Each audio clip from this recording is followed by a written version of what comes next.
Well, my wife has been extremely busy. She loves putting in hosta gardens. I think this is probably about the fourth one now. Picking them in, she's been choosing and splitting them, and this is a good time to go ahead and get another hosta guard in. Number 4, from I can count that this is her 4th hosta garden. She loves doing hostas. So we've got plenty of shaded area along our back acre of land. And as you can see, she's already beginning to install some of the hostas. And she's been doing an excellent job doing that. Things with the hostas is once we get them into the ground, we got to go ahead and we got to keep them watered so that they get established. Now, before I go ahead and kind of share my idea of what I think may work, and some of you YouTubers out there might want to give it a try, but you may have already done so. I'd like to first of all take a walk up to this one tamarack and show you what it has done since it's warmed up. Now, if you've been following any of my videos, you'll kind of pick up on one of the tamarack videos. And these tamaracks were just beginning to bud out. Now this is kind of like, I think, the family's favorite because it's growing so crazy, and it reminds us of the Dr. Seuss Christmas tree. But it is like, I think it's already grown maybe 2 feet, and we haven't even started the real good part of the growing season. Now, my beginning videos at the beginning of spring, of course, being in the upper Midwest here, we don't have a whole lot of color to brag about, and it's beginning to start to warm up extremely fast. So we're getting to see some color, some growth, and it's a lot of fun. So we're going to just go ahead and stop the video, and I'm going to move up to the area that I want to show you my idea that I think may work, but we don't know. It's an experiment. So we'll see you up there. Well, this is my idea. I haven't done it before, but I'm going to give it a try and see if the production of the vegetable plant is any better. So I'm going to just kind of go around the hydrangeas.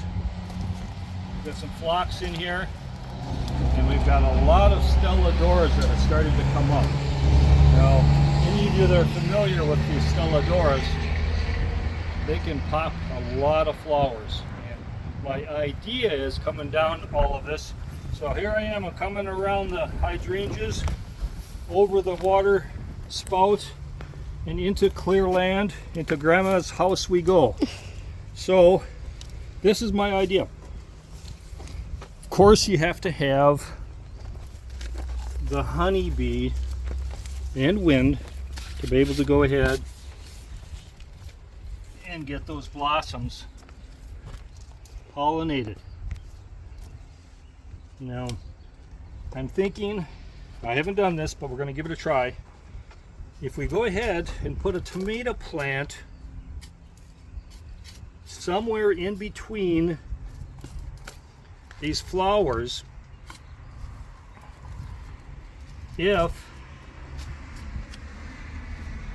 we'll end up getting more tomatoes on the tomato plant because of all the extra activity of the honeybees that might be working around in the flower beds.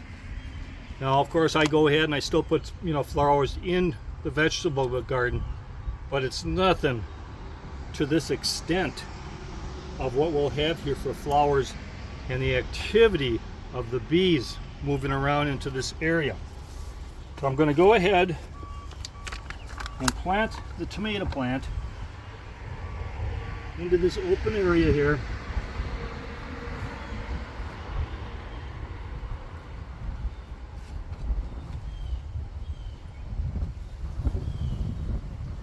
I got them up against the foundation, but I got them out far enough to where it's beyond the drip line of the house. And that way, when we get some rains, it'll end up getting it. Now being so young and tender as this tomato plant is, I've gone ahead, I've used all my resources as much as possible, just to try to stay for cost purposes. But some of the flowers that I've used for some of our planting in our pots, I've saved. So what I have done is gone ahead and removed the bottom part, and I'm going to put it over the top of this tomato plant to protect it, because we got a lot of Peter rabbits running around that like this nice green tender stuff, because they don't see it at all during the wintertime either, and that's why they like to go ahead and munch away on some of this stuff. Now as it gets bigger, they probably won't even touch it because it's just not as good. So what I've gone ahead and done, I got a couple sticks.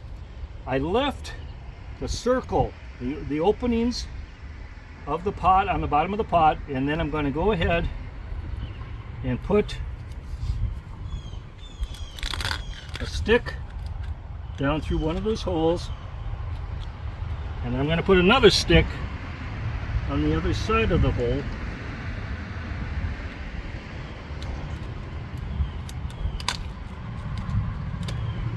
to keep this pot in place so that the wind won't blow it away, and it'll deter the Peter rabbits that like to come around.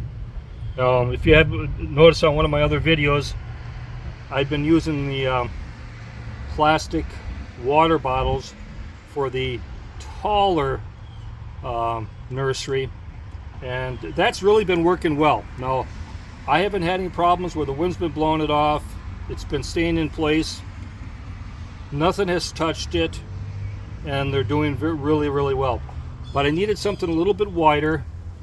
My idea was to go ahead and use these pots, because I was going to go ahead and recycle them, and I go, you know what, no, I think these will work really well in the areas that I'm going to put these tomato plants in the flower area. Now I've got one other one I want to show you real quick here, and then I'll let you guys go, because I'm sure you got lots of gardening you want to do too. So here we are. I've got one more. Well, I've actually got another two, but I'm just going to stop here after this one here, and I'm going to show you what's going on. But we're going to do it one more time. Get the hole dug. It's right in here.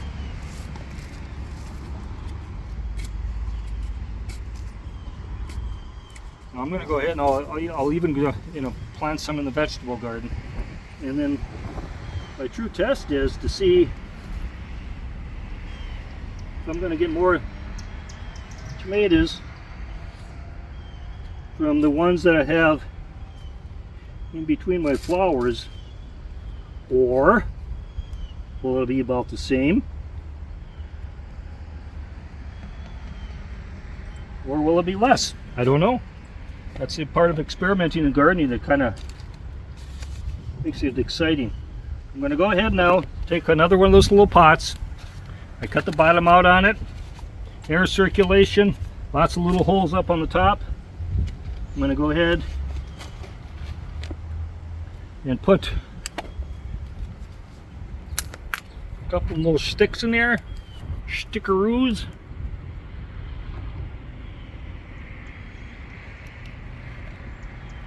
We are approaching Memorial Day weekend.